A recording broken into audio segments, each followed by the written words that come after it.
ओम शांति। आज है 17 जून 2026। आज के बाबा के महावाक्य हैं, मीठे बच्चे, सूर्यवंशी राज्य पद लेने के लिए अपना सब कुछ बाप पर स्वाहा करो। सूर्यवंशी राज्य पद अर्थात एयर कंडीशन टिकट मतलब क्या है? अगर हमें सतयुग में अगर हमें सबसे ऊंचा वर्षा पाना है तो अपना सब कुछ, तन मन धन, शरीर के जितने भी संबंध हैं वो और जितनी भी परेशानियां हैं, चिंताएं हैं, दुख तकलीफ़ है, सब कुछ बाबा के ऊपर स्वाहा कर दो। मतलब सब कुछ बाबा को दे दो। और सूर्यवंशी जो राज्य है मतलब सतयुगी जो राज्य है अर्थात एयर कंडीशन टिकट। जैसे ठंडी ठंडी हवा में मज़ा आता है ना बैठने में, एयर कंडीशन चलता है तो वो ठंडा ठंडा होता है, मतलब फर्स्ट क्लास अच्छा लगता है, बहुत अच्छा लगता है। इस तरीके से सतयुग में भी हमें कौन सी टिकट मिलेगी? एयर कंडीशन टिकट मिलेगी, मतलब उच्च पद, सबसे ऊपर वाली टिकट मिलेगी। लेकिन ये होगा तब जब हम अपना सब कुछ बाबा को अर्पण कर देंगे, बाबा को सौंप देंगे। प्रश्न है, इस दुनिया में तुम बच्चों से अधिक खुश नसीब कोई भी नहीं, कैसे? मतलब क्या है? जो हम बाबा के ब्राह्मण बच्चे हैं, हम बच्चों से ज़्यादा कोई खुश नसीब नहीं है, क्यों? उत्तर है, तुम बच्चों के सम्मुख बेहद का बाप है, उनसे तुम्हें बेहद का वर्षा मिल रहा है। तुम इस समय बेहद बाप, टीचर और सतगुरु के बनकर उससे बेहद की प्राप्ति करते हो। दुनिया वाले तो उसे जानते भी नहीं, तो तुम्हारे जैसा खुश नसीब हो कैसे सकते? मतलब क्या है? हम बाबा के बच्चे क्यों सबसे ज़्यादा खुश नसीब हैं? क्योंकि इस वक्त हम अपने बाबा के सामने बैठे हैं। हमारे आत्मा का पिता शिव बाबा हमारे सम्मुख बैठा है, हमें राजयोग सिखा रहा है, हमें सतयुग के लिए वर्षा दे रहा है। और जिस बाबा के सामने, जिस पिता के सामने हम बैठे हैं, बाकी संसार के जो मनुष्य हैं वो उनको जानते तक नहीं हैं, उन्हें उनके बारे में पता तक नहीं है। जो हमें पता है कि हमारे बाबा, हमारे आत्मा के पिता हमारे सामने बैठे हैं और हमें पढ़ा रहे हैं। इसलिए हम बच्चे जो हैं कितने खुश नसीब हैं। पापा इस बात को कह कि तुमसे ज़्यादा खुश नसीब और कोई भी नहीं है, क्योंकि हमें क्या मिला है? हमें बाबा मिले हैं, बाबा का परिचय मिला है, बाबा हमें पढ़ा रहे हैं, जो और संसारिक बच्चों को उनके बारे में ये बातें जानना नसीब तक नहीं है, और हम उन बाबा के सामने बैठ के पढ़ रहे हैं। गीत है बड़ा खुश नसीब है। कौन सा गीत है? बड़ा खुश नसीब है। ओम शांति। ब्राह्मण कुलभूषण बच्चे जानते हैं कि अभी हम ब्राह्मण संप्रदाय के हैं, फिर देवी संप्रदाय के बनेंगे। मतलब हम बाबा के बच्चे हैं, बाबा की याद में रहते हैं, राजयोग सीखते हैं, तो हम कौन से बच्चे हैं? ब्राह्मण बच्चे हैं। और अब आगे जाकर हम ब्राह्मण बच्चे क्या बनेंगे? सतयुग में देवी संप्रदाय के बनेंगे, है ना? देवी देवता कहलाएंगे। बच्चों को बाप बैठ समझाते हैं, जबकि बेहद का बाप सम्मुख है और उससे बेहद का वर्षा मिल रहा है। बाकी और क्या चाहिए? भक्ति मार्ग कब से चलता है यह कोई को पता नहीं है। भक्ति मार्ग वाले भक्त भगवान को अर्थात ब्राइडग्रूम को याद करते हैं बहुत, परंतु वंडर है कि उनको जानते नहीं। ऐसा कभी देखा कि सजनी साजन को न जाने? नहीं तो याद कर ही कैसे सकती? भगवान तो सबका बाप ठहरा। बच्चे बाप को याद करते हैं, परंतु पहचान बगैर याद करना सब व्यर्थ हो जाता है। इसलिए याद करने से कोई फ़ायदा नहीं निकलता। याद करते कोई भी उस एम ऑब्जेक्ट को पाते नहीं। भगवान कौन है, उससे क्या मिलेगा, कुछ भी नहीं जानते। इतने सब धर्म, क्राइस्ट, बोध आदि प्रीसेप्टर अथवा धर्म स्थापन करने वालों को उनके फॉलोअर्स याद करते हैं। मतलब देखो, जैसे कहते हैं ना, क्राइस्ट आए थे, बोधि आए थे, और जितने भी गुरु हैं उनके फॉलोअर्स आज भी उनको याद करते हैं, है ना? क्राइस्ट जा चुका है, बोध जो महात्मा बुद्ध थे वो जा चुके हैं, लेकिन उनके जो फॉलोअर्स थे वो आज भी उनकी याद में रहते हैं, आज भी उनकी पूजा करते हैं। परंतु उनको याद करने से हमको क्या मिला है? कुछ भी पता नहीं है। इससे तो जिस्मानी पढ़ाई अच्छी है। एम ऑब्जेक्ट तो बुद्धि में रहती है ना। बाप से क्या मिलना है, टीचर से क्या मिलता है और गुरु से क्या मिलता है, यह और कोई भी नहीं समझ सकते हैं। तुम यहाँ बाप के फिर टीचर के फिर सतगुरु के बनते हो। मतलब पहले हम अपने बाप के बनते हैं, फिर जो टीचर पढ़ाते हैं उसके बनते हैं और सतगुरु के बनते हैं। बाप और टीचर से गुरु ऊंचे होता है। अब तुम बच्चों को निश्चय हुआ कि हम बाप के बने हैं। बाबा हमको 5000 वर्ष पहले मुआफिक आकर के स्वर्ग का मालिक बनाते हैं अथवा शांति धाम का मालिक बनाते हैं। बाप कहते हैं, लाडले बच्चे, तुम मुझसे अपना वर्षा लेंगे ना? सब कहते हैं, हाँ बाबा, क्यों नहीं लेंगे। अच्छा, चंद्रवंशी राम पद पाने में राजी होंगे? तुमको क्या चाहिए? बाप सौगात ले आते हैं। तुम सूर्यवंशी लक्ष्मी को वरेंगे या चंद्रवंशी सीता को? तुम अपनी शक्ल तो देखो। तुम नारायण को व श्री लक्ष्मी को वरने लायक हो? बगैर लायक बनने के वर कैसे सकते हैं? मतलब अगर तुम किसी चीज़ के लायक ही नहीं हो तो उन जैसे कैसे बन सकते हो? अब बाप बैठ समझाते हैं, हूबहू जैसे कल्प पहले समझाया था फिर से समझा रहे हैं। तुम फिर से आकर वर्षा ले रहे हो। तुम्हारी एम ऑब्जेक्ट ही है बेहद के बाप से बेहद का वर्षा लेने की। वह है सूर्यवंशी राज्य पद, सेकंड ग्रेड है चंद्रवंशी। जैसे air condition first class second class होते हैं ना, तो सतयुग की पूरी राजधानी एयर कंडीशन समझो। एयर कंडीशन से ऊंच तो कुछ होता नहीं। फिर है फर्स्ट क्लास। तो अब बाप कहते हैं, तुम एयर कंडीशन का सूर्यवंशी राज्य लेंगे व चंद्रवंशी फर्स्ट क्लास का। उससे भी कम तो फिर सेकंड क्लास में नंबरवार वारिस बनो, फिर तुम पीछे पीछे आकर राज्य पाएंगे। नहीं तो थर्ड क्लास पर जा, फिर उसमें भी टिकट रिजर्व है। First class reserve, second class reserve, नंबरवार दर्जे होते हैं ना। बाकी सुख तो वहाँ है ही। मतलब सतयुग में हर कंडीशन में सुख है, चाहे हम फर्स्ट क्लास में हों, सेकंड में हों या प्रजा में हों, सुख तो है। लेकिन वर्षा पाना, उच्च और नीचे वर्षा पाना, ये बाबा की याद पे है कि हम इस वक्त बाबा को कितना याद करते हैं। अलग अलग कंपार्टमेंट तो है ना। साहूकार आदमी टिकट लेंगे एयर कंडीशन की। तुम्हारे में साहूकार कौन बनते हैं? जो सब कुछ बाप को दे देते हैं। बाबा, यह सब कुछ आपका है। भारत में ही महिमा गाई हुई है। सौदागर, रत्नागर, जादूगर, यह महिमा है बाप की, न कि श्री कृष्ण की। श्री कृष्ण ने तो वर्षा लिया, सतयुग में प्रालब्ध पाई, वह भी बाबा का बना। प्रालब्ध कहाँ से तो पाई होगी ना। लक्ष्मी नारायण सतयुग में प्रालब्ध भोगते हैं। अब तुम बच्चे अच्छी रीति जानते हो, ज़रूर उन्होंने पास्ट में प्रालब्ध बनाई होगी ना। नेहरू की प्रालब्ध कितनी अच्छी थी, ज़रूर अच्छे कर्म किए थे। बगैर ताज भारत का बादशाह था। भारत की महिमा तो बहुत है। भारत जैसा उच्च देश कोई हो नहीं सकता। भारत परम पिता परमात्मा का बर्थ पैलेस है। मतलब हमारा जो भारत है वो शिव बाबा का बर्थ पैलेस है, क्योंकि बाबा भारत में ही आते हैं ना। यह राज कोई की बुद्धि में नहीं बैठता। परमात्मा ही सबको सुख शांति देते हैं आधा कल्प के लिए। भारत ही नंबरवार तीर्थ स्थान है, परंतु ड्रामा अनुसार एक बाप को भूलने से सृष्टि की हालत कैसी हो गई है। इसलिए शिव बाबा फिर से आते हैं। निमित्त तो कोई बनते हैं ना। मतलब निमित्त तो कोई बनता है ना। मतलब बाबा जिसके शरीर में है वो कौन है? ब्रह्मा बाबा। तो ब्रह्मा बाबा के तन में कौन आए? शिव बाबा। इसलिए बाबा कह रहे हैं निमित्त तो कोई बनता ही है ना। अब आप कहते हैं अशरीरी भवा, अपने को आत्मा निश्चय करो, मैं आत्मा किसकी संतान हूँ, ये कोई जानते नहीं, वंडर है ना। कहते भी हैं ओ गॉडफादर रहम करो। शिव जयंती भी मानते हैं और मनाते हैं, परंतु वह कब आए थे कोई को पता नहीं। और यह है 5000 वर्ष की बात।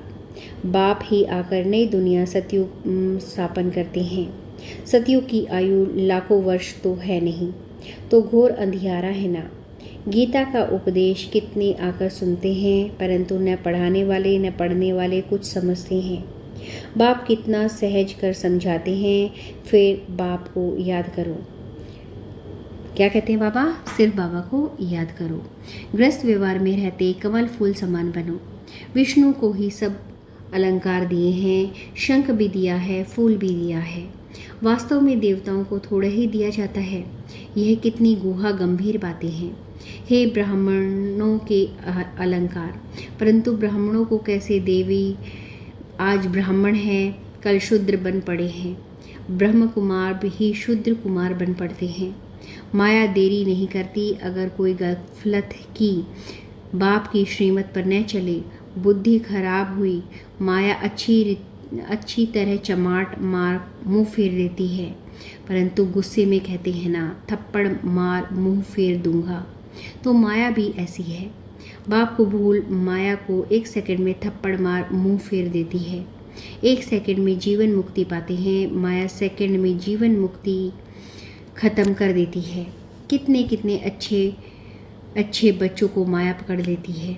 देखती है कहाँ गफलत में है तो झट थप्पड़ लगा देती है। बाप तो आकर पुरानी दुनिया से मुंह फिराते हैं। लौकिक बाप कोई गरीब होता है, परंतु झोपड़ी में रहते हैं, फिर नया बनाते हैं तो बच्चों की बुद्धि में बैठ जाता है, बस अब नया मकान तैयार होगा, हम जाकर बैठेंगे। यह पुराना तोड़ देते हैं। अब बाप ने तुम्हारे फिर हथेली पर बहिष्ठ अथवा बैकुंठ लाया है। कहते हैं लाडले बच्चे आत्माओं से बात करते हैं। इन आँखों द्वारा तुम बच्चों को देख रहे हो। बाप समझाते हैं मैं भी ड्रामा के वश में हूँ। ऐसे नहीं, ड्रामा के बगैर कुछ कर सकता है नहीं। बच्चे बीमार पड़ते हैं, ऐसे नहीं मैं ठीक कर दूंगा, ऑपरेशन करने से छुड़ा दूंगा। नहीं, कर्म भोग तो सबको भोगना ही है। तुम्हारे ऊपर तो बोझा माया सेकंड में जीवन मुक्ति ख़त्म कर देती है। कितने अच्छे बातों को माया पकड़ लेती है। देखती है कहाँ गफलत में है तो जट थप्पड़ लगा देती है। बाप तो आकर पुरानी दुनिया से मुंह फिराते हैं। लौकिक बाप कोई गरीब होता है, पुरानी झोपड़ी में रहते हैं, फिर नया बनाते हैं तो बच्चों की बुद्धि में बैठ जाता है, बस अब रावण मकान तैयार होगा, हम जाकर रहेंगे। मतलब अब हमारा नया मकान तैयार होगा और हम उसमें जाकर रहेंगे। यह पुराना तोड़ देंगे। अब बाप ने तुम्हारे लिए हथेली पर बहिष्ठ अथवा वैकुंठ लाया है। कहते हैं लाडले बच्चे आत्माओं से बात करते हैं। इन आँखों द्वारा तुम बच्चों को देखते रहते हैं। मतलब बाबा हर वक्त हमें क्या करते हैं, देखते रहते हैं। बाप समझाते हैं मैं भी ड्रामा के वश में हूँ। ऐसा नहीं, ड्रामा के बगैर कुछ कर न सकता। नहीं, बच्चे बीमार पड़ते हैं, ऐसे नहीं मैं ठीक कर दूंगा, ऑपरेशन करने में छुड़ा दूंगा। नहीं, कर्म भोग तो सबको भोगना ही है। तुम्हारे ऊपर तो बोझा बहुत है, क्योंकि तुम सबसे पुराने हो, सतो प्रधान से एकदम तमो प्रधान बने हो। अब तुम बच्चों को बाप मिला है तो बाप से वर्षा लेना चाहिए। तुम जानते हो कल्प ड्रामा अनुसार हम बाप से वर्षा लेते हैं। मतलब हर 5000 वर्ष बाद हम क्या लेते हैं, बाबा से वर्षा लेते हैं, क्योंकि बाबा संगम पे ही आते हैं ना। जो सूर्यवंशी चंद्रवंशी घराने के होंगे वे अवश्य आएंगे। मतलब जो बाबा से अब सीख रहे हैं, बाबा की याद में रहते हैं, वो बच्चे ज़रूर, वो पक्की है ये बात कि वो सूर्यवंशी और चंद्रवंशी घराने के होंगे। जो देवता थे फिर शूद्र बन गए हैं, फिर वही ब्राह्मण बन देवी संप्रदाय बनेंगे। यह बातें बाप बगैर कोई समझा ना सके। बाप को तुम बच्चे कितने मीठे लगते हो। कहते हैं तुम वही कल पहले वाले मेरे बच्चे हो। मैं कल्प तुमको आकर पढ़ाता हूँ। कितना वंडरफुल बातें हैं। निराकार भगवानुवाच। शरीर से वाच करेंगे ना, मतलब शरीर से तो हम बोल सकते हैं ना, शरीर अलग हो जाता है तो आत्मा वाच नहीं कर सकती, आत्मा डिटैच हो जाती है। अब आप कहते हैं अशरीरी भव। ऐसे नहीं कि प्राणायाम आदि चढ़ना है, नहीं समझाना है मैं आत्मा अविनाशी हूँ। मेरी आत्मा में 84 जन्मों का पाठ भरा हुआ है। बाप खुद कहते हैं मेरी आत्मा भी जो एक्ट करती है वह सब पाठ भरा हुआ है।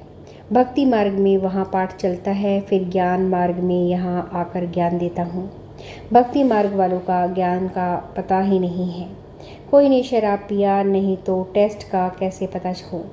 ज्ञान भी जब लेवे तब पता पड़े। मतलब लोगों को पता ही नहीं है कि बाबा आए हुए हैं, ज्ञान लेना है। जब लोगों को पता ही नहीं है तो कैसे ज्ञान लेंगे। तो बाबा कह रहे हैं जब ज्ञान भी जब लेवें जब पता पड़े।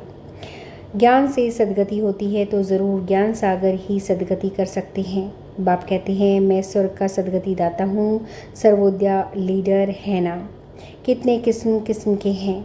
वास्तव में तो स्वर्ग का पर दया करने वाला बाप है। बाप कहते हैं हे भगवान रहम करो, तो सब पर रहम वो करते हैं। बाकी सब है हद के रहम करने वाले। बाप तो सारी दुनिया को सतो प्रधान बनाते हैं, उसमें तत्व भी सतो प्रधान बन जाते हैं। यह काम है ही परमात्मा का। तो सर्वोदय का अर्थ कितना बड़ा है। एकदम सब पर दया कर लेते हैं। स्वर्ग की स्थापना में कोई भी दुखी नहीं होता है। वहाँ नंबर 1 फर्नीचर, वैभव आदि मिलते हैं। दुख देने वाला जानकर मक्खी आदि कोई नहीं होते। वहाँ भी बड़े आदमी के घर में कितनी सफाई रहती है। अभी तुम मक्खी नहीं देखेंगे, कभी वहाँ पर हम मक्खी नहीं देखेंगे क्योंकि बहुत सफाई होती है। कोई मच्छर आदि घुस न सके। स्वर्ग में कोई भी ताकत नहीं जो आ सके। गंध करने वाली कोई चीज़ होती नहीं। नेचुरल फूलों आदि की खुशबू रहती है। तुमको सूक्ष्म वतन में बाबा शुभी रस पिलाते हैं। अब सूक्ष्म वतन में तो कुछ भी है नहीं, यह सब साक्षात्कार है। वैकुंठ में कितने अच्छे अच्छे बड़े फूल हैं, बगीचे आदि होते हैं। सूक्ष्म वतन में थोड़ी बगीचा रखा है। यह सब है साक्षात्कार। यहाँ बैठे हुए तुम साक्षात्कार करते हो। गीत भी बड़ा फर्स्ट क्लास है। तुम जानते हो हमको बाप मिला है और क्या चाहिए। बेहद के बाप से बेहद का वर्षा लेते हैं तो बाप को याद करना चाहिए। बाप की मत मशहूर है, श्रीमत से हम श्रेष्ठ ते श्रेष्ठ बनेंगे। बाकी है सबकी आसुरी मत। इसलिए वह जानते नहीं हैं कि सतयुग में सदैव सुख था। लक्ष्मी नारायण का राज्य था। छोटेपन में वही राधे कृष्ण हैं। उनके चरित्र आदि कुछ है नहीं। स्वर्ग में तो सब बड़े बड़े फर्स्ट क्लास होते हैं। स्वर्ग में क्या होते हैं, सब बच्चे क्या होते हैं, फर्स्ट क्लास होते हैं। चंचलता की कोई बात ही नहीं होती है। अच्छा मीठे मीठे से गिलते बच्चों प्रति माता पिता बाप दादा का याद प्यार और गुड मॉर्निंग। रूहानी बाप की रूहानी बच्चों को नमस्ते। रूहानी बच्चों की रूहानी बाप दादा को नमस्ते। शुक्रिया बाबा, शुक्रिया।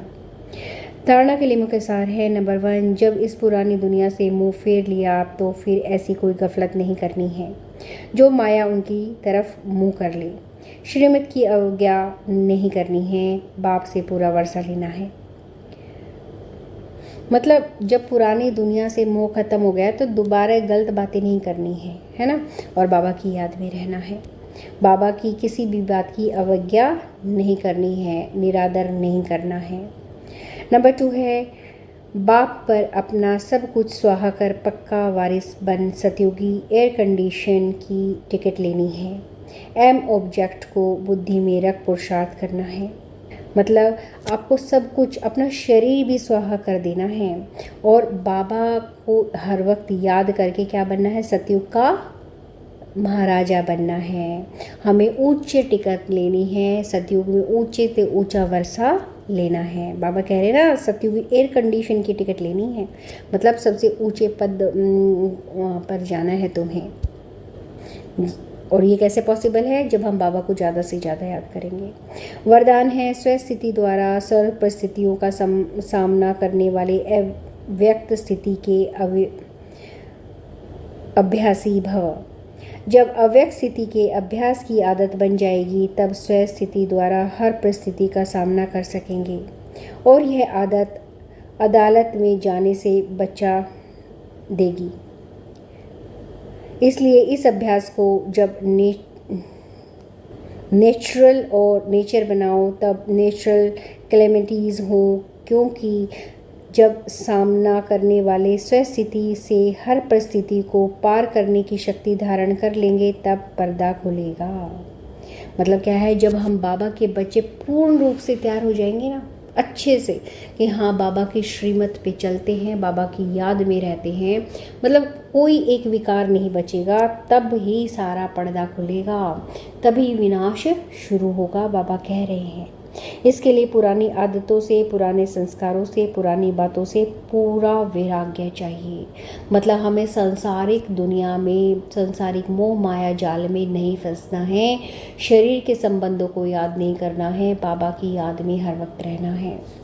और जब हम बाबा के बच्चे, पक्के वाले बच्चे बन जाएंगे, तन मन हर तरीके से, है ना, तब क्या होगा, पूरा पर्दा खुलेगा, तभी विनाश शुरू होगा। स्लोगन है, स्वयं को निमित्त करणहार समझो तो किसी भी कर्म में थकावट नहीं हो सकती। मातेश्वरी जी के अनमोल महावाक्य, मनुष्य लोक, देवलोक, भूत प्रेतों की दुनिया का विस्तार। बहुत मनुष्य प्रश्न करते हैं, यह तो अशुद्ध जीव आत्माएं जिनको होस्ट कहा जाता है, यह सच है या कल्पना है। मतलब भूत कहा जाता है जिन, जैसे हम देखते हैं ना बहुत सारी जगह कहते हैं इसमें भूत आ गया, इसमें आत्मा आ गई, या क्या है, तो लोग कहते हैं ये सच है या वहम है या कल्पना है। उस पर आज स्पष्ट समझाया जाता है कि मनुष्य आत्मा जब विक्रम करती है तो उनको अनेक प्रकार से सजाएं भोगनी अवश्य पड़ती हैं, और भोगनी भी मनुष्य जन्म में है, न कि जानवर, पंछी और पशु योनि में। दुख सुख भोगने की महसूसता मनुष्य में जास्ती है, न कि जानवरों में। इस सृष्टि खेल में मुख्य पार्ट मनुष्य का है। यह जानवर, पक्षी, पंछी आदि तो जैसे सृष्टि ड्रामा की शोभा है। सारे कल्प के अंदर सतयुग आदि के गुण के आदि से कलयुग के अंत तक मनुष्य आत्माओं के 84 जन्म हैं। बाकी यह 84 लाख तो जानवर, पक्षी, पंछी आदि की वैरायटी हो सकती है। अब यह सब राज परमात्मा बगैर कोई नहीं समझा सकता। आत्माओं का निवास स्थान है ब्रह्मा तत्व अर्थात निराकारी दुनिया। बाकी इन जानवरों की आत्माएं ब्रह्मा तत्व में नहीं जा सकती। वह इस आकाश तत्व के अंदर ही पाठ बजाती हैं। उन्हों का भी मर्ज इमर्ज का और सतो तमो रजो में आने का पाठ होता है। इसलिए प्रकृति के बहुत विस्तार में न जाकर पहले हम उनकी आत्मा का कल्याण करें, अर्थात मन मनाभव। अब आते हैं मनुष्य आत्मा पर। जो आत्माएं अशुद्ध कर्म करने से विक्रम बनाती है, तो अपने अशुद्ध संस्कार अनुसार जन्म मरण के चक्कर में आए आदि मध्य अंत, अर्थात मरने के समय अपने किए हुए विकर्मों का साक्षात्कार पाए सूक्ष्म में सजा भोगती है। इस थोड़े समय में अनेक जन्मों का दुख महसूस होता है।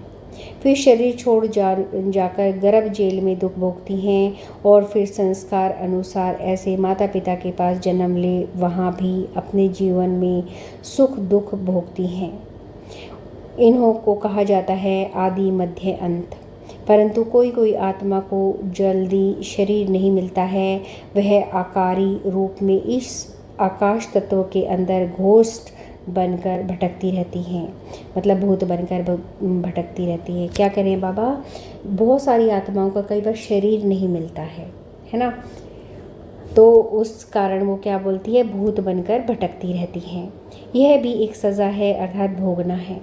उस अशुद्ध जीवात्मा के साथ किसी का हिसाब किताब होता है तो वह उसमें प्रवेश कर उसमें दुख देती है, अर्थात हिसाब किताब चुकतू कर फिर जाकर अपना शरीर धारण करती है। कोई जीव आत्मा तो जिसमें प्रवेश करती है उसको बहुत मारती भी है, बहुत कष्ट देती है, परंतु यह सब हिसाब किताब के अंदर भोगना का प्रकार है। जो सभी मनुष्य तन में ही सुख दुख भोग महसूस करते हैं। यह तो आपको समझाया गया है कि जो आत्मा मुक्ति धाम में इस साकारी खेल में आती हैं, वो बीच में वापस मुक्ति धाम में जा नहीं सकती, परंतु अपने लिए हुए अशुद्ध शुद्ध कर्मों अनुसार संस्कार ले सुख दुख के चक्कर में आ जाती है। सभी आत्माओं का पुनर्जन्म होता है, सिर्फ एक परमात्मा का नहीं होता है। अच्छा, मतलब सिर्फ हमारी जो संसारिक जो लोग हैं उनकी आत्मा का पुनर्जन्म होता है, बाबा की आत्मा तो एक ही है। अव्यक्त इशारे सदा हर्षित रहने के लिए अपनी नेचर को सरल बनाओ, सहनशील बनो। बाप दादा को सबसे प्यारे दिल साफ वाले बच्चे हैं, मतलब बाप दादा को सबसे प्यारे साफ दिल वाले बच्चे हैं। साफ दिल सदा बाप दादा के दिल तख्त नशीन हैं। मतलब वो बाबा के बच्चे जो है, जो साफ दिल के हैं, वो हर वक्त बाबा के दिल पे राज करते हैं। वे वृत्ति में, दृष्टि में, बोल में, संबंध संपर्क में सरल और स्पष्ट एक समान दिखाई देते हैं। सरलता की निशानी है दिल, दिमाग, बोल एक समान। दिल में एक, बोल में दूसरा, यह सरलता की निशानी नहीं है। मतलब अंदर कुछ और बाहर कुछ, मन में बैर और बाहर प्यार दिखाएं, ये जो है सरलता की निशानी नहीं है। सरल स्वभाव वाले सदा निर्माण चित्त, निरअहंकारी, निस्वार्थी होते हैं। वे सरल चित्त, सरल वाणी, सरल वृत्ति, सरल दृष्टि वाले होते हैं। ओम शांति।